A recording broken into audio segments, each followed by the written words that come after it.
500 টাকায় কি একটা দেশের ভবিষ্যৎ বিক্রি করা যায়? আজ কিছু কথা বলতে চাই যেটা হয়তো শুনতে খারাপ লাগবে, কিন্তু বাস্তবতা। আমাদের দেশে এখন এমন মানুষ আছে যারা অল্প কিছু টাকার বিনিময়ে নিজের ভোটটা বিক্রি করে দিচ্ছে।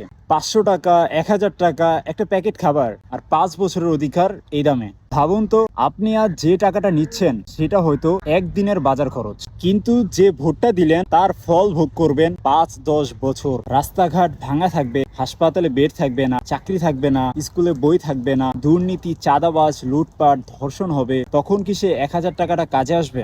যারা ভোট কিনে নেয় তারা জানে আমাদের দেশের মানুষ অভাবী এবং লোভী, আর সেই অভাবকেই তারা অস্ত্র বানায়। এটা শুধু একজনের দোষ না, এটা আমাদের সবার ব্যর্থতা। আমরা যদি আজ নিজের অধিকারকে এত সস্তা করে দেই, তাহলে কাল আমাদের ভবিষ্যৎ সস্তা হয়ে যাবে। ভোট কোনো পণ্য না, এটা কণ্ঠস্বর। আপনি যখন ভোট বিক্রি করেন তখন একটা কাগজ না, আপনি নিজের সন্তানের ভবিষ্যৎ বন্ধক রাখেন।